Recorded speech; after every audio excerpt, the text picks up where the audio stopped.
ਤੇ ਜਦੋਂ ਸਰਕਾਰਾਂ ਤੁਹਾਡੇ ਦੇਸ਼ ਵਿੱਚ ਤੁਹਾਡੀ ਗੱਲ ਨਹੀਂ ਸੁਣਦੀਆਂ, ਅਦਾਲਤਾਂ ਤੁਹਾਡੀਆਂ ਗੱਲ ਨਹੀਂ ਸੁਣਦੀਆਂ, ਤਾਂ ਫਿਰ ਤੁਹਾਡੇ ਕੋਲ ਰਸਤਾ ਬਚਦਾ ਇੱਕ ਦੁਨੀਆ ਦੇ ਪਲੇਟਫਾਰਮ ਦਾ। ਅਮਰੀਕਾ ਦਾ ਰਾਸ਼ਟਰਪਤੀ ਹੈ, ਉਹ ਦੁਨੀਆ ਦਾ ਸਭ ਤੋਂ ਪਾਵਰਫੁਲ ਰਾਸ਼ਟਰਪਤੀ ਹੈ।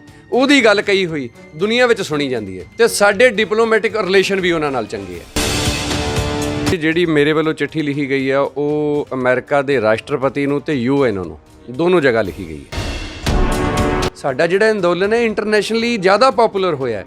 ਸਾਡੇ ਦੇਸ਼ ਦੇ ਮੀਡੀਆ ਨੇ ਇਹਨੂੰ ਦਬਾਉਣ ਦੀ ਕੋਸ਼ਿਸ਼ ਕੀਤੀ ਆ। ਉੱਥੇ ਓਪਨ ਲੋਕ ਨੇ, ਉੱਥੇ ਬਿਲਕੁਲ ਇਨਸਾਨੀਅਤ ਦੀ ਗੱਲ ਹੁੰਦੀ ਹੈ ਤੇ ਉਹ ਲੋਕ ਜਿਹੜੀ ਸੱਚਾਈ ਦੇ ਬਾਰੇ ਗੱਲ ਕਰਨਾ ਚਾਹੁੰਦੇ ਆ ਤੇ ਸੁਣਨਾ ਚਾਹੁੰਦੇ ਆ। ਬਿਹਾਰ ਦੇ ਵਿੱਚ ਉਹਨਾਂ ਦੀ ਸਰਕਾਰ ਨੇ ਇੱਕ ਮਤਾ ਪਾਸ ਕੀਤਾ, ਜੇ ਕੋਈ ਅੰਦੋਲਨ 'ਚ ਜਾਏਗਾ ਤਾਂ ਉਹਨੂੰ ਸਰਕਾਰੀ ਨੌਕਰੀ ਤੇ ਜਿਹੜੀਆਂ ਸਰਕਾਰੀ ਸਹੂਲਤਾਂ ਉਹ ਨਹੀਂ ਦਿੱਤੀਆਂ ਜਾਣਗੀਆਂ। ਤੇ ਦੇਸ਼ ਵਾਸੀਓ, ਤੁਸੀਂ ਮੈਨੂੰ ਆਪ ਦੱਸੋ ਕਿ ਸਾਡੇ ਇਸ ਦੇਸ਼ ਦੇ ਵਿੱਚ ਹੁਣ ਡੈਮੋਕ੍ਰੇਸੀ ਨਾਂ ਦੀ ਕੋਈ ਚੀਜ਼ ਰਹਿ ਗਈ ਹੈ? ਸਾਨੂੰ ਪਤਾ ਹੈ ਕਿ ਸਾਡੇ ਨਾਲ ਧੱਕੇ ਹੋਣੇ ਆ, ਪਰਚੇ ਹੋਣੇ ਆ, ਪਰ ਅਸੀਂ ਉਹਦੇ ਲਈ ਤਿਆਰ ਹਾਂ ਕਿਉਂਕਿ ਸਾਡੇ ਨਾਲ ਪਹਿਲਾਂ ਸਾਡੇ ਗੁਰੂ ਹੈ ਤੇ ਫਿਰ ਸਾਡੇ ਨਾਲ ਸਾਰੀ ਦੁਨੀਆ ਸਾਡੀ ਮਦਦ ਕਰਨ ਲਈ ਬੈਠੀ ਹੈ। ਸਰਖਾਬ ਟੀਵੀ ਦੇਖ ਰਹੇ ਸਾਰੇ ਹੀ ਦਰਸ਼ਕਾਂ ਦਾ ਸਵਾਗਤ ਹੈ ਤੇ ਮੈਂ ਹਰਜਿੰਦਰ ਸਿੰਘ ਢਿੱਲੋਂ ਤੁਹਾਡੇ ਰੂਬਰੂ ਹੁੰਨਾ ਵਾਂ। ਜਿਵੇਂ ਕਿ ਪਿਛਲੇ ਕੁਝ ਦਿਨਾਂ ਤੋਂ ਜਿਹੜਾ ਅੰਦੋਲਨ ਆ ਉਹ ਚੱਲ ਰਿਹਾ ਹੈਗਾ। ਪਿਛਲੇ 5 ਮਹੀਨੇ ਹੋ ਗਏ ਹੈਗੇ, 3 ਮਹੀਨੇ ਪੰਜਾਬ ਦੇ ਵਿੱਚ ਰਿਹਾ ਤੇ ਹੁਣ 2 ਮਹੀਨਿਆਂ ਤੋਂ ਵੱਧ ਦਾ ਸਮਾਂ ਦਿੱਲੀ ਦੀਆਂ ਸੜਕਾਂ ਤੇ ਹੋ ਗਿਆ ਕਿਸਾਨ ਅੰਦੋਲਨ ਨੂੰ ਚੱਲਦੇ ਨੂੰ। ਤੇ ਸਾਡੇ ਨਾਲ ਮੌਜੂਦ ਨੇ ਹਰਪ੍ਰੀਤ ਬਾਈ। ਇਹਨਾਂ ਨੇ ਪਹਿਲਾਂ ਲਿਖੀ ਸੀ ਚਿੱਠੀ ਪ੍ਰਧਾਨ ਮੰਤਰੀ ਦੇ ਮਾਤਾ ਜੀ ਨੂੰ ਤੇ ਉਸ ਤੋਂ ਬਾਅਦ ਇਹਨਾਂ ਨੇ ਪ੍ਰਚਾਰ ਕਰਿਆ ਜਾ ਕੇ ਪਿੰਡ ਸ਼ਹਿਰ ਜਾ ਕੇ ਕਿਸਾਨੀ ਅੰਦੋਲਨ ਦਾ, ਤੇ ਅੱਜ ਇਹ UN ਨੂੰ ਚਿੱਠੀ ਲਿਖ ਰਹੇ ਨੇ। ਗੱਲਬਾਤ ਕਰਦੇ ਹਾਂ ਬਾਈ ਜੀ। ਪਹਿਲਾਂ ਸਵਾਗਤ ਆ ਸਰਖਾਬ ਟੀਵੀ ਤੇ। ਧੰਨਵਾਦ ਜੀ। ਵਾਹਿਗੁਰੂ ਜੀ ਕਾ ਖਾਲਸਾ, ਵਾਹਿਗੁਰੂ ਜੀ ਕੀ ਫਤਿਹ ਜੀ। ਕੀ ਲੱਗਦਾ ਬਾਈ ਜਿਹੜੀਆਂ ਅੱਜ UN ਨੂੰ ਤੁਸੀਂ ਚਿੱਠੀ ਲਿਖ ਰਹੇ ਹੋਗੇ, UN ਨੂੰ ਚਿੱਠੀ ਲਿਖੀ ਹੈਗੀ, ਉਸ ਦੇ ਨਾਲ ਕਿੰਨਾ ਕੁ ਪ੍ਰੈਸ਼ਰ ਪਏਗਾ ਸਰਕਾਰ ਦੇ ਉੱਪਰ? ਦੇਖੋ ਜੀ, ਜਿਹੜੀ ਮੇਰੇ ਵੱਲੋਂ ਚਿੱਠੀ ਲਿਖੀ ਗਈ ਆ ਉਹ ਅਮਰੀਕਾ ਦੇ ਰਾਸ਼ਟਰਪਤੀ ਨੂੰ ਤੇ UN ਨੂੰ ਦੋਨੋਂ ਜਗ੍ਹਾ ਲਿਖੀ ਗਈ ਹੈ ਕਿਉਂਕਿ ਜਿਹੜੀਆਂ ਸਾਡੀਆਂ ਸਰਕਾਰਾਂ ਪਿਛਲੇ 6 ਮਹੀਨਿਆਂ ਤੋਂ ਕਿਸਾਨ ਅੰਦੋਲਨ ਕਰ ਰਿਹਾ, ਜਿਹਦੇ ਵਿੱਚ ਕੁਛ ਦੇਰ ਇਹਨਾਂ ਨੇ ਪੰਜਾਬ ਦੇ ਵਿੱਚ ਇੱਕ ਸ਼ਾਂਤਮਈ ਅੰਦੋਲਨ ਕੀਤਾ ਤਾਂ ਫਿਰ ਇਹ ਜਦੋਂ ਪੰਜਾਬ ਤੋਂ ਦਿੱਲੀ ਵੱਲ ਨੂੰ ਤੁਰੇ ਤਾਂ ਖੱਟਰ ਸਰਕਾਰ ਨੇ ਜੋ ਸਾਡੇ ਕਿਸਾਨਾਂ 'ਤੇ ਤਸ਼ੱਦਦ ਕੀਤਾ, ਜੋ ਸਾਡੇ ਵਾਟਰ ਕੈਨਨ ਤੇ ਅਥਰੂ ਗੈਸ ਦੇ ਗੋਲੇ ਸਿੱਟੇ ਗਏ, ਸਾਡੇ ਬਜ਼ੁਰਗਾਂ ਦੀਆਂ ਪੱਗਾਂ ਲਾਹੀਆਂ ਗਈਆਂ, ਸਾਡੇ ਲੋਕਤੰਤਰ ਦਾ ਘਾਣ ਕੀਤਾ ਗਿਆ, ਤਾਂ ਫਿਰ 2 ਮਹੀਨੇ ਸ਼ਾਂਤਮਈ ਅੰਦੋਲਨ ਚੱਲਣ ਤੋਂ ਬਾਅਦ ਦਿੱਲੀ ਦੇ ਵਿੱਚ ਸਾਡਾ ਜਦੋਂ ਟਰੈਕਟਰ ਮਾਰਚ ਕੱਢਿਆ ਗਿਆ ਤਾਂ ਸਾਡੇ 'ਤੇ ਸਰਕਾਰ ਨੇ ਇੱਕ ਇਹੋ ਜਿਹਾ ਘਿਨਾਉਣਾ ਕੰਮ ਕੀਤਾ ਜਿਹੜਾ UN ਨੂੰ ਤੇ ਦੁਨੀਆ ਨੂੰ ਦੱਸਣਾ ਜ਼ਰੂਰੀ ਸੀ। ਤੇ ਮੈਂ ਇਸ ਸਪੀਡ ਨਾਲ ਇਹ ਚਿੱਠੀ ਲਿਖੀ ਹੈ। ਸਾਨੂੰ ਇੱਕ ਰੋਡ ਮੈਪ ਦਿੱਤਾ ਗਿਆ ਜਿਹਦੇ ਵਿੱਚ ਇਹਨਾਂ ਨੇ ਕਿਹਾ ਸੀ ਕਿ ਤੁਸੀਂ ਇਸ ਰੋਡ 'ਤੇ ਆਪਦਾ ਟਰੈਕਟਰ ਮਾਰਚ ਕਰ ਸਕਦੇ ਹੋ। ਜਦੋਂ ਟਰੈਕਟਰ ਮਾਰਚ ਨਿਕਲਿਆ ਤਾਂ ਇਹਨਾਂ ਦੇ ਪ੍ਰਸ਼ਾਸਨ ਨੇ, BJP ਸਰਕਾਰ ਦੇ ਤੇ ਪੁਲਿਸ ਦੁਆਰਾ ਤੇ ਜਿਹੜਾ RS ਦੇ ਵਿੱਚ ਗੁੰਡੇ ਸੀ ਤੇ ਹੋਰ ਜਿਹੜੇ ਇਹਨਾਂ ਦੇ ਵਿੱਚ ਸੀਗੇ ਸ਼ਰਾਰਤੀ ਅਨਸਰ, ਉਹਨਾਂ ਦੁਆਰਾ ਸਾਡੇ ਕਿਸਾਨਾਂ ਦੇ ਰੂਟ ਨੂੰ ਡਾਈਵਰਟ ਕੀਤਾ ਗਿਆ ਤੇ ਸਾਨੂੰ ਧੋਖੇ ਨਾਲ ਅਲੱਗ-ਅਲੱਗ ਸੜਕਾਂ 'ਤੇ ਡਾਈਵਰਟ ਕਰਕੇ ਘੇਰਿਆ ਗਿਆ ਤੇ ਕੁੱਟਿਆ ਗਿਆ, ਅਥਰੂ ਗੈਸ ਦੇ ਗੋਲੇ ਸਿੱਟੇ ਗਏ ਤੇ ਸ਼ਹਾਦਤਾਂ ਹੋਈਆਂ ਸਾਡੇ ਕਿਸਾਨਾਂ ਦੀਆਂ। ਇਹ ਜਿਹੜਾ ਕੰਮ ਇਹਨਾਂ ਨੇ ਕੀਤਾ, ਇਹ ਜਿਹੜਾ ਇੱਕ ਲੋਕਤੰਤਰੀ ਕੰਮ ਨਹੀਂ ਸੀ, ਇੱਕ ਤਾਨਾਸ਼ਾਹੀ ਸੀਗਾ, ਜਿਹੜਾ ਮੇਰੇ ਮਨ ਨੂੰ ਬਹੁਤ ਦੁੱਖ ਹੋਇਆ। ਤਾਂ ਮੈਂ ਕਿਹਾ ਇਹ ਜਿਹੜੀ ਸਰਕਾਰ ਹੈ ਸਾਡੀ ਹੁਣ ਗੱਲ ਸੁਣਨ ਨੂੰ ਤਿਆਰ ਨਹੀਂ। ਤਾਂ ਜਦੋਂ ਸਰਕਾਰਾਂ ਤੁਹਾਡੇ ਦੇਸ਼ ਵਿੱਚ ਤੁਹਾਡੀ ਗੱਲ ਨਹੀਂ ਸੁਣਦੀਆਂ, ਅਦਾਲਤਾਂ ਤੁਹਾਡੀਆਂ ਗੱਲ ਨਹੀਂ ਸੁਣਦੀਆਂ, ਤਾਂ ਫਿਰ ਤੁਹਾਡੇ ਕੋਲ ਰਸਤਾ ਬਚਦਾ ਇੱਕ ਦੁਨੀਆ ਦੇ ਪਲੇਟਫਾਰਮ ਦਾ, ਜਿੱਥੇ ਜਾ ਕੇ ਤੁਸੀਂ ਆਪਦੇ ਹਿਊਮਨ ਰਾਈਟਸ ਦਾ ਵੀ ਹਵਾਲਾ ਦਿੰਦੇ ਹੋ ਕਿ ਸਾਡੇ ਨਾਲ ਜੋ ਇੱਥੇ ਧੱਕੇ ਹੋ ਰਹੇ ਹੈ, ਜੋ ਸਾਡੇ ਨਾਲ ਇੱਥੇ ਇਹ ਜ਼ੁਲਮ ਜਬਰ ਹੋ ਰਿਹਾ ਹੈ। ਅਤੇ ਦੂਸਰਾ ਇਹ ਡਿਪਲੋਮੈਟਿਕ ਪ੍ਰੈਸ਼ਰ, ਪੋਲੀਟੀਕਲੀ ਪ੍ਰੈਸ਼ਰ ਵੀ ਜ਼ਰੂਰੀ ਹੁੰਦਾ ਹੈ ਕਿਉਂਕਿ ਜਿਹੜੀ ਅਮਰੀਕਾ ਦਾ ਰਾਸ਼ਟਰਪਤੀ ਹੈ ਉਹ ਦੁਨੀਆ ਦਾ ਸਭ ਤੋਂ ਪਾਵਰਫੁਲ ਰਾਸ਼ਟਰਪਤੀ ਹੈ। ਉਹਦੀ ਗੱਲ ਕਹੀ ਹੋਈ ਦੁਨੀਆ ਵਿੱਚ ਸੁਣੀ ਜਾਂਦੀ ਹੈ ਅਤੇ ਸਾਡੇ ਡਿਪਲੋਮੈਟਿਕ ਰਿਲੇਸ਼ਨ ਵੀ ਉਹਨਾਂ ਨਾਲ ਚੰਗੇ ਹੈ। ਤਾਂ ਮੈਂ ਸੋਚਿਆ ਕਿ ਕਿਉਂ ਨਾ ਆਪਾਂ ਉਹਨਾਂ ਕੋਲ ਵੀ ਆਪਦੇ ਦੁੱਖ ਦੀ ਗੁਹਾਰ ਲਾਈਏ ਅਤੇ ਸਾਨੂੰ ਹੈਲਪ ਮੰਗੀਏ ਉਹਨਾਂ ਤੋਂ। ਅਤੇ ਉਹ ਮੈਨੂੰ ਉਮੀਦ ਹੈ ਕਿ ਇਹ ਮੇਰੀ ਚਿੱਠੀ ਹੈ ਜਿਹੜੀ ਕੱਲ੍ਹ ਯੈਸਟਰਡੇ ਅਸੀਂ ਪੋਸਟ ਕੀਤੀ ਹੈ ਤਾਂ ਉਹ ਪਹੁੰਚ ਗਈ ਹੋਣੀ ਹੈ ਅਤੇ ਸਾਨੂੰ ਕੋਈ ਨਾ ਕੋਈ ਜਵਾਬ ਵੀ ਆਊਗਾ। ਜੇਕਰ ਜਵਾਬ ਨਹੀਂ ਆਉਂਦਾ ਬਈ ਫਿਰ ਉੱਥੋਂ ਤੱਕ ਪਹੁੰਚਣ ਦੀ ਵੀ ਕੋਸ਼ਿਸ਼ ਕਰੋਗੇ? ਬਿਲਕੁਲ ਕਰਾਂਗੇ ਜੀ। ਇਹ ਅਸੀਂ ਹੱਥ 'ਤੇ ਹੱਥ ਧਰ ਕੇ ਨਹੀਂ ਬੈਠਾਂਗੇ। ਜਿਵੇਂ ਸਰਕਾਰ ਸਾਨੂੰ ਤਰੀਕੇ ਨਾਲ ਗੁਲਾਮ ਕਰਨ ਦੀ ਕੋਸ਼ਿਸ਼ ਕਰ ਰਹੀ ਹੈ, ਸਾਡੇ ਨਾਲ ਧੱਕਾ ਕਰ ਰਹੀ ਹੈ, ਦੇਸ਼ ਵਾਸੀਆਂ ਨੂੰ ਇਹਨਾਂ ਨੇ ਇੱਕ ਕਿਸਮ ਨਾਲ ਡਰਾਇਆ ਕਿ ਅਸੀਂ ਜਿਵੇਂ ਮੈਂ ਕੱਲ੍ਹ ਮੈਨੂੰ ਇੱਕ ਪੱਤਰਕਾਰ ਵੀਰ ਨੇ ਪੁੱਛਿਆ ਸੀ ਅਤੇ ਕਹਿੰਦੇ ਸੀ ਵੀ ਬਿਹਾਰ ਦੇ ਵਿੱਚ ਉਹਨਾਂ ਦੀ ਸਰਕਾਰ ਨੇ ਇੱਕ ਮਤਾ ਪਾਸ ਕੀਤਾ, ਜੇ ਕੋਈ ਅੰਦੋਲਨ 'ਚ ਜਾਏਗਾ ਤਾਂ ਉਹਨੂੰ ਸਰਕਾਰੀ ਨੌਕਰੀ ਤੇ ਜਿਹੜੀਆਂ ਸਰਕਾਰੀ ਸਹੂਲਤਾਂ ਉਹ ਨਹੀਂ ਦਿੱਤੀਆਂ ਜਾਣਗੀਆਂ। ਤਾਂ ਦੇਸ਼ ਵਾਸੀਓ, ਤੁਸੀਂ ਮੈਨੂੰ ਆਪ ਦੱਸੋ ਕਿ ਸਾਡੇ ਇਸ ਦੇਸ਼ ਦੇ ਵਿੱਚ ਹੁਣ ਡੈਮੋਕ੍ਰੇਸੀ ਨਾਂ ਦੀ ਕੋਈ ਚੀਜ਼ ਰਹਿ ਗਈ ਹੈ? ਇੱਥੇ ਲੋਕਤੰਤਰ ਹੈ ਜਿਹੜਾ ਉਹ ਬਿਲਕੁਲ ਖਤਰੇ ਵਿੱਚ ਹੈ। ਪੂੰਜੀਪਤੀਆਂ ਦੁਆਰਾ ਸਰਕਾਰ ਚਲਾਈ ਜਾ ਰਹੀ ਹੈ। ਅਤੇ ਜਿਹੜੀ ਗੱਲ ਤੁਹਾਡਾ ਕੁਐਸਚਨ ਹੈ ਕਿ ਅਸੀਂ ਉੱਥੇ ਜਾਵਾਂਗੇ, ਜੇ ਸਾਨੂੰ ਕੋਈ ਸੈਟਿਸਫਾਈ ਜਵਾਬ ਨਹੀਂ ਆਉਂਦਾ ਤਾਂ ਮੈਂ ਹੱਥ ਜੋੜ ਕੇ ਅਪੀਲ ਕਰੂੰਗਾ ਅਮਰੀਕਾ ਅਤੇ ਕੈਨੇਡਾ ਦੇ ਜਿੰਨੇ ਵੀ ਸਾਡੇ MPs ਅਤੇ ਮਿਨਿਸਟਰਸ ਨੇ, ਉਹ ਮੇਰੇ ਨਾਲ ਕਿਸੇ ਤਰੀਕੇ ਜਿਵੇਂ ਵੀ ਵਾਰਤਾ ਕਰ ਸਕਦੇ ਨੇ, ਚਾਹੇ ਮੇਲ ਰਾਹੀਂ ਚਾਹੇ ਟੈਲੀਫੋਨ ਰਾਹੀਂ, ਉਹ ਮੇਰੇ ਨਾਲ ਗੱਲ ਕਰਨ। ਮੈਂ ਉੱਥੇ ਜਾਊਂਗਾ ਅਤੇ ਉੱਥੇ ਜਾ ਕੇ ਉਹਨਾਂ ਨੂੰ ਅਸੀਂ ਇੱਥੋਂ ਦੇ ਹਾਲਾਤ ਬਾਰੇ ਜਾਣੂ ਕਰਾਵਾਂਗੇ ਅਤੇ ਉੱਥੋਂ ਦੀਆਂ ਸਰਕਾਰਾਂ ਨੂੰ, UN ਨੂੰ, ਜਿਹੜੇ ਵੀ ਪਲੇਟਫਾਰਮ ਹੈ ਜਿੱਥੇ ਜਿੱਥੇ ਅਸੀਂ ਆਦੇ ਹੱਕ ਦੀ ਆਵਾਜ਼ ਅਤੇ ਸੱਚ ਦੀ ਆਵਾਜ਼ ਪਹੁੰਚਾ ਸਕਦੇ ਹਾਂ, ਜਿਹੜੇ 3 ਕਾਲੇ ਕਾਨੂੰਨਾਂ ਨੂੰ ਵਾਪਸ ਕਰਾਉਣ ਲਈ ਅਸੀਂ ਉੱਥੇ ਜਾਵਾਂਗੇ। ਅਤੇ ਅਸੀਂ ਤਦ ਤੱਕ ਨਹੀਂ ਘਰ ਬੈਠਾਂਗੇ ਜਦ ਤੱਕ ਅਸੀਂ ਇਹ 3 ਕਾਲੇ ਕਾਨੂੰਨ ਵਾਪਸ ਨਹੀਂ ਕਰਾਉਂਦੇ।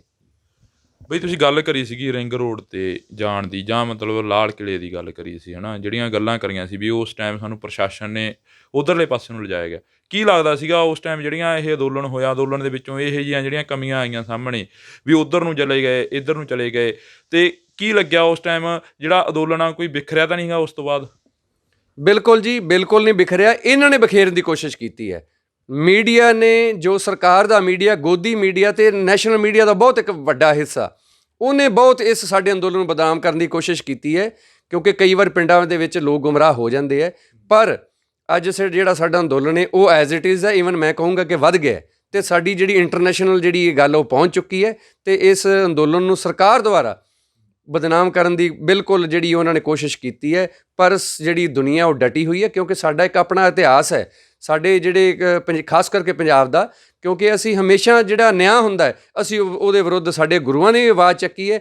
ਗਾਂ ਜਿਹੜੇ ਉਹਨਾਂ ਦੇ ਬੱਚੇ ਨੇ, ਜਿਹੜੀਆਂ ਅਸੀਂ ਸਾਡੇ ਹੋਰ ਜਨਰੇਸ਼ਨਸ ਨੇ, ਉਹ ਵੀ ਉਹਨਾਂ ਦੇ ਨਕਸ਼ੇ ਕਦਮ ਤੋਂ, ਉਹਨਾਂ ਦੀ ਟੀਚਿੰਗਸ 'ਤੇ ਚੱਲਦੇ ਆ। ਅਤੇ ਇਹ ਜਿਹੜੀ ਸਾਡੀ ਆਵਾਜ਼ ਹੈ ਇਹ ਕਦੇ ਦਬੇਗੀ ਨਹੀਂ, ਇਹ ਦਬ ਨਹੀਂ ਸਕਦੇ।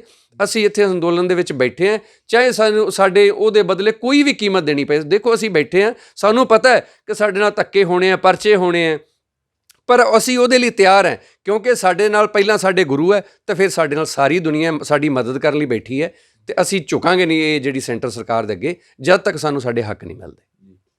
ਬਈ ਹੁਣ UN ਦੀ ਗੱਲ ਕਰੀਏ, ਤੁਸੀਂ ਉੱਥੇ ਚਿੱਠੀ ਲਿਖੀ ਹੈਗੀ, ਉਹ ਚਿੱਠੀਆਂ ਤੁਸੀਂ ਪਹਿਲਾਂ ਵੀ ਲਿਖ ਚੁੱਕੇ ਹੋ, ਪਹਿਲਾਂ ਕੁਛ ਪੱਲੇ ਨਹੀਂ ਪਿਆ, ਜਿਵੇਂ ਮੀਟਿੰਗਾਂ ਵੀ ਲਗਾਤਾਰ ਚੱਲ ਰਹੀਆਂ ਨੇ, ਮੀਟਿੰਗਾਂ ਦੇ ਵਿੱਚੋਂ ਵੀ ਕੁਛ ਨਿਕਲ ਕੇ ਸਾਹਮਣੇ ਨਹੀਂ ਆ ਰਿਹਾ। ਅਤੇ ਜੇ ਗੱਲ ਕਰਕੇ ਇੱਧਰੋਂ ਆਪਾਂ ਸਰਕਾਰਾਂ ਦੀ ਗੱਲ ਕਰੀਏ ਤਾਂ ਸਰਕਾਰਾਂ ਕਹਿ ਰਹੀਆਂ ਸਾਡਾ ਜਿਹੜਾ ਰਾਬਤਾ ਉਹ ਕਾਇਮ ਆ, ਅਤੇ ਇੱਧਰੋਂ ਕਿਸਾਨ ਵੀ ਕਹਿ ਰਹੇ ਨੇ ਸਾਡਾ ਜਿਹੜਾ ਰਾਬਤਾ ਉਹ ਕਾਇਮ ਆ, ਪਰ ਕਦੋਂ ਤੱਕ ਇਹ ਚੀਜ਼ਾਂ ਚੱਲਦੀਆਂ ਰਹਿਣਗੀਆਂ? ਦੇਖੋ ਜੀ, ਸਰਕਾਰ ਸਾਡੇ ਮੁੱਦਿਆਂ ਨੂੰ ਲੈ ਕੇ ਬਿਲਕੁਲ ਗੰਭੀਰ ਨਹੀਂ। ਉਹ ਇਸ ਲਈ ਮੀਟਿੰਗ ਬੁਲਾਉਂਦੇ ਨੇ ਕਿ ਦੇਸ਼ ਵਾਸੀਆਂ ਨੂੰ ਜਾਂ ਦੁਨੀਆ ਨੂੰ ਇੱਕ ਗੱਲ ਕਹਿ ਲੈਣ ਕਿ ਸਾਡੀ ਵਾਰਤਾ ਚੱਲ ਰਹੀ ਹੈ, ਅਤੇ ਸਾਡੇ ਕਿਸਾਨ ਇਸ ਕਰਕੇ ਚਲੇ ਜਾਂਦੇ ਨੇ ਕਿ ਲੋਕ ਨਾ ਕਹਿਣ ਕਿ ਕਿਸਾਨ ਐਰੋਗੈਂਟ ਨੇ। ਸਰਕਾਰ ਬਿਲਕੁਲ ਕੋਈ ਮਸਲੇ ਦਾ ਸੋਲਿਊਸ਼ਨ ਨਹੀਂ ਕਰਨਾ ਚਾਹੁੰਦੀ, ਕਿਉਂਕਿ 11 ਮੀਟਿੰਗਸ ਹੋ ਚੁੱਕੀਆਂ ਨੇ, ਉਹਦੇ ਵਿੱਚ ਕੁਝ ਵੀ ਨਿਕਲ ਕੇ ਨਹੀਂ ਆਇਆ। ਅਤੇ ਗਾਂ ਵੀ ਸਾਨੂੰ ਇਹ ਸਰਕਾਰ ਤੋਂ ਕੋਈ ਉਮੀਦ ਨਹੀਂ। ਜਦੋਂ ਵੀ ਸਾਨੂੰ ਇਹ ਸਰਕਾਰ ਤੋਂ ਕੁਝ ਮਿਲੂਗਾ ਉਹ ਪ੍ਰੈਸ਼ਰ ਨਾਲ ਮਿਲੇਗਾ, ਸਾਨੂੰ ਪਿਆਰ ਨਾਲ, ਜਾਂ ਸਾਨੂੰ ਇੱਕ ਇਨਸਾਨੀਅਤ ਵਜੋਂ, ਜਾਂ ਸਾਨੂੰ ਇੱਕ ਵੋਟਰ ਵਜੋਂ, ਜਾਂ ਸਾਡੀਆਂ ਜਿਹੜੀਆਂ ਪ੍ਰੋਬਲਮਸ ਨੇ ਸਰਕਾਰ ਉਹਨਾਂ ਨੂੰ ਨਹੀਂ ਸਮਝਣਾ ਚਾਹੁੰਦੀ, ਕਿਉਂਕਿ ਸਰਕਾਰ ਪੂੰਜੀਪਤੀਆਂ ਦੁਆਰਾ ਚਲਾਈ ਜਾ ਰਹੀ ਹੈ, ਉਹਨਾਂ ਦੁਆਰਾ ਹੀ ਬਣਾਈ ਗਈ ਹੈ, ਅਤੇ ਉਹਨਾਂ ਦੇ ਵੈਲਫੇਅਰ ਲਈ ਇਹ ਕੰਮ ਕਰਦੀ ਹੈ। ਜਨਤਾ ਉਹਨਾਂ ਦੇ ਲਈ ਕੋਈ ਇੱਕ ਚਿੰਤਾ ਦਾ ਵਿਸ਼ਾ ਨਹੀਂ ਗਾ ਉਹਨਾਂ ਵਾਸਤੇ, ਸਿਰਫ ਕਾਰਪੋਰੇਟ ਨੇ ਜਿਹੜੀ ਉਹਨਾਂ ਨੂੰ ਕਾਰਪੋਰੇਟਸ ਦੀ ਚਿੰਤਾ ਹੈ। ਸਾਡੀ ਉਹਨਾਂ ਨੂੰ ਕੋਈ ਚਿੰਤਾ ਨਹੀਂ, ਉਹ ਨਹੀਂ ਚਾਹੁੰਦੇ ਕਿ ਇਹ 3 ਕਾਲੇ ਕਾਨੂੰਨ ਰੱਦ ਹੋਣ, ਬਟ ਜਦੋਂ ਵੀ ਰੱਦ ਹੋਣਗੇ ਇਹ ਸਾਨੂੰ ਪ੍ਰੈਸ਼ਰ ਨਾਲ ਰੱਦ ਕਰਾਉਣੇ ਪੈਣਗੇ। ਸਰਕਾਰਾਂ ਇਹਦੇ ਪ੍ਰਤੀ, ਕਾਲੇ ਕਾਨੂੰਨਾਂ ਪ੍ਰਤੀ ਬਿਲਕੁਲ ਗੰਭੀਰ ਨਹੀਂ। ਜਿਹੜੀਆਂ ਮੀਟਿੰਗ ਨੇ ਇਹ ਤਾਂ ਹੀ ਬੇਸਿੱਟਾ ਨਿਕਲ ਰਹੀਆਂ ਨੇ, ਉਹ ਸ਼ਾਇਦ ਚਾਹੁੰਦੇ ਹੈ ਕਿ ਇਹ ਜਿਹੜਾ ਅੰਦੋਲਨ ਹੈ ਟੁੱਟੂਗਾ ਜਾਂ ਬਿਖਰੂਗਾ, ਇਹ ਅੱਡ ਅੱਡ ਹੋ ਜਾਣਗੇ। ਪਰ ਅਸੀਂ ਸਾਰੇ ਲੋਕ ਹੈ ਜਿਹੜੇ, ਚਾਹੇ ਯੂਥ ਹੈ, ਚਾਹੇ ਸਾਡੇ ਵੱਡੇ ਹੈ, ਸਾਡੇ ਬੱਚੇ ਹੈ, ਅਸੀਂ ਸਾਰੇ ਕਿਸਾਨ ਇਸ ਅੰਦੋਲਨ ਦੇ ਨਾਲ ਹੈ। ਕੋਈ ਵਖਰੇਵੇਂ ਵਿਚਾਰਾਂ ਦੇ ਹੋ ਸਕਦੇ ਹੈ, ਉਹ ਅਸੀਂ ਆਪਣੀਆਂ ਗੱਲਾਂ ਜਿਹੜੀਆਂ ਅੰਦੋਲਨ ਜਿੱਤੋਂ ਤੋਂ ਬਾਅਦ ਕਰਾਂਗੇ। ਅੱਜ ਅਸੀਂ ਇਨ ਬਿਨ ਇਕੱਠੇ ਹਾਂ ਜੀ, ਅਸੀਂ ਕਿਸੇ ਵੀ ਸਾਡਾ ਗੱਲ ਦਾ ਕਿਸੇ ਜਥੇਬੰਦੀ ਨਾਲ ਸਾਡਾ ਕੋਈ ਵਖਰੇਵਾਂ ਨਹੀਂ ਹੈ। ਬਈ ਕਾਫੀ ਟਵੀਟਾਂ ਵੀ ਆ ਰਹੀਆਂ ਨੇ, ਜਿਵੇਂ ਹੁਣ ਹਰਿਆਣਾ ਨੇ ਟਵੀਟ ਕਰਿਆ ਕਿ ਇਹ ਅੰਦੋਲਨ ਦੇ ਹੱਕ ਦੇ ਵਿੱਚ ਟਵੀਟ ਕਰਿਆ, ਉਸ ਤੋਂ ਬਾਅਦ ਕੰਗਣਾ ਰਣੌਤ ਨੇ ਫਿਰ ਟਵੀਟ ਕਰਿਆ ਕਿ ਇਹ ਖਾਲਿਸਤਾਨੀ ਰੰਗ ਦੇਣਾ ਚਾਹੁੰਦੇ ਨੇ ਜਾਂ ਇਹ ਅੰਤਕਵਾਦੀ ਨੇ। ਅਤੇ ਕੀ ਗੱਲਾਂ ਕਰੋਗੇ ਉਹਨਾਂ ਨੂੰ, ਕੀ ਕਹੋਗੇ, ਕੀ ਜਵਾਬ ਦਿਓਗੇ? ਦੇਖੋ ਜੀ, ਜਿਹੜੀ ਰਿਹਾਨਾ ਦਾ ਜਿਹੜਾ ਟਵੀਟ ਆਇਆ ਉਹਦਾ ਤਾਂ ਅਸੀਂ ਉਹਨਾਂ ਦਾ ਬਹੁਤ ਬਹੁਤ ਧੰਨਵਾਦ ਕਰਾਂਗੇ, ਕਿਉਂਕਿ ਇਹਨੇ ਇਨਸਾਨੀਅਤ ਦੀ ਗੱਲ ਕੀਤੀ ਹੈ। ਰਿਹਾਨਾ ਜੀ ਉਹਨਾਂ ਨੇ ਬਿਲਕੁਲ ਇਨਸਾਨੀਅਤ ਦੀ ਗੱਲ ਕੀਤੀ ਹੈ। ਜਿਹੜੀ ਗੱਲ ਹੈਗੀ ਹੈ ਕੰਗਣਾ ਰਣੌਤ ਦੀ, ਦੇਖੋ ਜੀ ਉਹ ਤਾਂ ਮੇਰੇ ਹਿਸਾਬ ਨਾਲ ਇੱਕ ਮਾਨਸਿਕ ਰੋਗੀ ਲੇਡੀ ਹੈ, ਅਤੇ ਮੈਨੂੰ ਲੱਗਦਾ ਕਿ ਉਹਦਾ ਇਲਾਜ ਹੀ ਕਰਾਉਣਾ ਚਾਹੀਦਾ। ਉਹਦੇ ਬਾਰੇ ਮੈਂ ਜ਼ਿਆਦਾ ਲੰਬੀ ਗੱਲ ਨਹੀਂ ਕਰਨੀ ਚਾਹੁੰਦਾ, ਕਿਉਂਕਿ ਜਿੱਦਾਂ ਦੇ ਉਹਨਾਂ ਦੇ ਆ ਰਹੇ ਨੇ ਉਹਦੇ ਤੋਂ ਸਾਨੂੰ ਪਹਿਲੀ ਨਜ਼ਰ ਤੋਂ ਜਾਂ ਉਹਨਾਂ ਦੀ ਗੱਲਾਂ ਤੋਂ ਪ੍ਰਤੀਤ ਇਹੀ ਹੁੰਦਾ ਹੈ ਕਿ ਉਹ ਭੋਲੇ ਭਾਲੇ ਕਿਸਾਨਾਂ ਨੂੰ ਕਿੱਦਾਂ ਖਾਲਿਸਤਾਨੀ ਜਾਂ ਮਾਤਾਵਾਂ ਨੂੰ ਸਾਡੀਆਂ ਨੂੰ ਕਹਿ ਰਹੀ ਹੈ ਕਿ ਇਹ ਪੇਡ ਨੇ ਜੀ, ਇਹਨਾਂ ਨੂੰ 200 ਰੁਪਈਆ 100 ਰੁਪਈਆ ਦੇ ਕੇ ਲਿਆਂਦਾ ਗਿਆ। ਉਹਨਾਂ ਨੂੰ ਸ਼ਰਮ ਆਉਣੀ ਚਾਹੀਦੀ ਹੈ ਕਿ ਜਿਸ ਅੰਨਦਾਤਾ ਦਾ ਅਸੀਂ ਅੱਜ ਫਰੂਟ ਸਬਜ਼ੀਆਂ ਅਤੇ ਅਨਾਜ ਖਾਂਦੇ ਹਾਂ, ਅਸੀਂ ਉਹਨਾਂ ਬਾਰੇ ਇੱਦਾਂ ਦੀ ਸੋਚ ਰੱਖਦੇ ਹਾਂ। ਅਤੇ ਮੈਂ ਨਹੀਂ ਸਮਝਦਾ ਕਿ ਉਹ ਕੋਈ ਮੈਂਟਲੀ ਫਿੱਟ ਬੰਦਾ ਇੱਦਾਂ ਦੀ ਗੱਲ ਕਰ ਸਕਦਾ। ਅਤੇ ਜਿਹੜੀ ਗੱਲ ਇੰਟਰਨੈਸ਼ਨਲ ਦੀ ਹੈ, ਸਾਡਾ ਜਿਹੜਾ ਅੰਦੋਲਨ ਹੈ ਇੰਟਰਨੈਸ਼ਨਲੀ ਜ਼ਿਆਦਾ ਪੋਪੂਲਰ ਹੋਇਆ ਹੈ। ਸਾਡੇ ਦੇਸ਼ ਦੇ ਮੀਡੀਆ ਨੇ ਇਹਨੂੰ ਦਬਾਉਣ ਦੀ ਕੋਸ਼ਿਸ਼ ਕੀਤੀ ਆ। ਉੱਥੇ ਓਪਨ ਲੋਕ ਨੇ, ਉੱਥੇ ਬਿਲਕੁਲ ਇਨਸਾਨੀਅਤ ਦੀ ਗੱਲ ਹੁੰਦੀ ਹੈ, ਅਤੇ ਉਹ ਲੋਕ ਜਿਹੜੀ ਸੱਚਾਈ ਦੇ ਬਾਰੇ ਗੱਲ ਕਰਨਾ ਚਾਹੁੰਦੇ ਆ ਤੇ ਸੁਣਨਾ ਚਾਹੁੰਦੇ ਆ। ਤਾਂ ਉੱਥੇ ਜਿਹੜਾ ਵਰਲਡ ਹੈ ਉਹ ਇਹਦੇ ਤੇ ਇੱਕ ਨਜ਼ਰ ਇਹਨੂੰ ਦੇਖ ਰਿਹਾ ਤੇ ਉਹ ਇਹਦੇ ਬਾਰੇ ਜਿਹੜੀਆਂ ਚੰਗੀਆਂ ਗੱਲਾਂ ਨੇ ਉਹ ਦੱਸ ਵੀ ਰਿਹਾ। ਤੇ ਇਦਾਂ ਇੱਕ ਰਿਹਾਨਾ ਦਾ ਟਵੀਟ ਨਹੀਂ ਆਇਆ, ਬਹੁਤ ਸਾਰੇ ਪੋਪੂਲਰ ਲੋਕ ਜਿਹੜੇ ਵਰਲਡ ਵਿੱਚ ਸੁਣੇ ਜਾਂਦੇ ਆ, ਉਹਨਾਂ ਦੇ ਟਵੀਟ ਕੱਲ ਤੇ ਪਰਸੋਂ ਦੇ ਆ ਰਹੇ ਨੇ। ਤੇ ਜਿਨ੍ਹਾਂ ਬਾਰੇ ਅਸੀਂ ਜਿੰਨੀ ਉਹਨਾਂ ਦੀ ਸ਼ਲਾਘਾ ਕਰੀਏ ਉਨੀ ਘੱਟ ਹੈ। ਤਾਂ ਅਸੀਂ ਧੰਨਵਾਦੀ ਹਾਂ ਕਿ ਉਹਨਾਂ ਨੇ ਸਾਡੇ ਇਸ ਅੰਦੋਲਨ ਦੇ ਬਾਰੇ, ਚੰਗਿਆਈ ਬਾਰੇ ਦੇਸ਼ ਦੁਨੀਆ ਨੂੰ ਦੱਸਿਆ ਤੇ ਉਹ ਇੱਕ ਚੰਗਾ ਪੱਖ ਹੈ ਜੀ ਸਾਡੇ ਅੰਦੋਲਨ ਦਾ। ਕੀ ਅਪੀਲ ਕੀ ਕਰੋਗੇ ਆਖਰ ਦੇ ਵਿੱਚ, ਜਿਹੜੀ ਅਪੀਲ ਆ ਤੁਹਾਡੇ ਵੱਲੋਂ ਕੀ ਅਪੀਲ ਕਰੋਗੇ? ਸਰ ਮੇਰੇ ਵੱਲੋਂ ਤਾਂ ਅਪੀਲ ਇਹੀ ਹੈ ਜੀ ਪੂਰੇ ਦੇਸ਼ ਵਾਸੀਆਂ ਨੂੰ ਵੀ ਇਹ ਅੰਦੋਲਨ ਇਕਜੁੱਟ ਹੈ, ਸਭ ਧਰਮਾਂ ਦਾ ਤੇ ਪੂਰੇ ਦੇਸ਼ ਦਾ ਅੰਦੋਲਨ ਹੈ। ਇਹ ਜਨ ਅੰਦੋਲਨ ਹੈ। ਇਹਦੇ ਬਾਰੇ ਕੋਈ ਵੀ ਕਿਸੇ ਮੀਡੀਆ ਜਾਂ ਕੋਈ ਹੋਰ ਪ੍ਰਚਾਰ ਕਰਦਾ ਬੰਦਾ ਬਿਲਕੁਲ ਉਹਦੀਆਂ ਗੱਲਾਂ ਤੇ ਜਾਣ ਦੀ ਜ਼ਰੂਰਤ ਨਹੀਂ। ਅਗਰ ਅੱਜ ਇਸ ਸਰਕਾਰ ਨੂੰ ਨਾ ਠੱਲਿਆ ਗਿਆ, ਆਉਣ ਵਾਲੇ ਸਮੇਂ ਦੇ ਵਿੱਚ ਅੱਜ ਕਿਸਾਨਾਂ ਦਾ ਨੁਕਸਾਨ ਸਰਕਾਰ ਕਰ ਰਹੀ ਹੈ, ਕੱਲ੍ਹ ਨੂੰ ਦੁਕਾਨਦਾਰਾਂ ਦਾ ਜਾਂ ਜੌਬ ਵਾਲਿਆਂ ਦਾ ਕਰੇਗੀ। ਇਹ ਸਰਕਾਰ ਨੇ ਇੱਥੇ ਨਹੀਂ ਰੁਕਣਾ। ਪੂੰਜੀਪਤੀਆਂ ਦੇ ਅਸੀਂ ਸਭ ਬੱਚੇ ਗੁਲਾਮ ਹੋ ਜਾਵਾਂਗੇ। ਸੋ ਅੱਜ ਵਕਤ ਹੈ ਸਾਨੂੰ ਘਰਾਂ 'ਚ ਨਿਕਲਣ ਦਾ, ਕਿਉਂਕਿ ਕਈ ਵਾਰ ਛੋਟੇ ਵੱਡੇ ਫਾਇਦੇ ਲਈ ਛੋਟਾ ਨੁਕਸਾਨ ਕਰਨਾ ਪੈਂਦਾ ਹੁੰਦਾ। ਕੰਮ ਦੇਖੋ ਸਭ ਦੁਨੀਆ ਨੂੰ ਨੇ। ਅਸੀਂ ਘਰਾਂ 'ਚੋਂ ਅੱਜ ਥੋੜ੍ਹੇ ਬਹੁਤੇ ਜੇ ਸਾਡਾ ਨੁਕਸਾਨ ਹੁੰਦਾ ਸੀ ਉਹਨੂੰ ਬਿਲਕੁਲ ਕਰ ਲਈਏ। ਅਸੀਂ ਅੱਗੇ ਆਉਣ ਵਾਲੀ ਸਮੇਂ 'ਚ ਸੋਚਾਂਗੇ ਕਿ ਅਸੀਂ ਉਹ ਵਕਤ ਰਹਿੰਦੇ ਹੋਏ ਜੇ ਵਕਤ ਸੰਭਾਲ ਲੈਂਦੇ ਤਾਂ ਸਾਨੂੰ ਅੱਜ ਨੁਕਸਾਨ ਨਾ ਦੇਖਣੇ ਪੈਂਦੇ। ਅਸੀਂ ਹੁਣ ਵਕਤ ਸਾਂਭਣਾ ਹੈ, ਵਕਤ ਸਾਂਭਣ ਦਾ ਸਮਾਂ ਹੈ। ਤੇ ਮੈਨੂੰ ਲੱਗਦਾ ਕਿ ਇੱਕ ਦੇਸ਼ ਤੇ ਇਕਜੁੱਟ ਹੋ ਹੀ ਚੁੱਕਾ ਹੈ। ਤੇ ਜਿਹੜੇ ਕੋਈ ਘਰਾਂ 'ਚ ਬੈਠੇ ਨੇ ਉਹ ਵਾਰੀ-ਵਾਰੀ ਇਸ ਅੰਦੋਲਨ ਦੇ ਵਿੱਚ ਹਿੱਸਾ ਬਣੋ ਤੇ ਘਰਾਂ 'ਚ ਬੈਠੇ ਵੀ ਜੋ ਮਦਦ ਸੋਸ਼ਲ ਮੀਡੀਆ ਰਾਹੀਂ ਜਾਂ ਜਿੱਦਾਂ ਵੀ ਕੋਈ ਰਾਸ਼ਨ ਭੇਜ ਕੇ ਆਪਾਂ ਇਸ ਅੰਦੋਲਨ ਦੀ ਮਦਦ ਕਰ ਸਕਦੇ ਆਪਾਂ ਮਦਦ ਕਰਨੀ ਹੈ।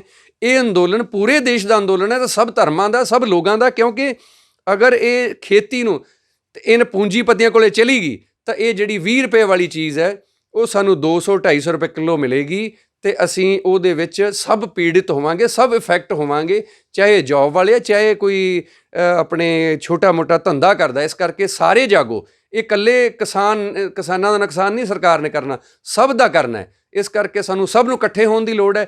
ਜੰਗ ਅਸੀਂ ਜਿੱਤ ਦੇ ਨੇੜੇ ਹਾਂ। ਦੁਨੀਆ ਇਸ ਨੂੰ ਦੇਖ ਰਹੀ ਹੈ। ਇਹ ਵਰਲਡ ਦਾ ਅੰਦੋਲਨ ਹੈ, ਇਹਨੂੰ ਵਰਲਡ ਦੇਖ ਰਿਹਾ ਤੇ ਵਰਲਡ ਦਾ ਸਭ ਤੋਂ ਵੱਡਾ ਤੇ ਡਿਸਪਲਿਨ ਤੇ ਸ਼ਾਂਤਮਈ ਅੰਦੋਲਨ ਹੈ। ਅਸੀਂ ਇਹਦਾ ਸਾਥ ਦੇਣਾ ਤੇ ਇਹੀ ਮੈਂ ਅਪੀਲ ਕਰਨੀ ਚਾਹੁੰਦਾ ਜੀ। ਸੋ ਇੱਥੇ ਜੇ ਗੱਲ ਕਰੀਏ ਤਾਂ ਵੱਖੋ ਵੱਖਰੇ ਤਰੀਕਿਆਂ ਦੇ ਨਾਲ ਆਪਣਾ ਜਿਹੜਾ ਰੋਸ ਆ ਉਹ ਜ਼ਾਹਰ ਕਰਿਆ ਜਾ ਰਿਹਾ।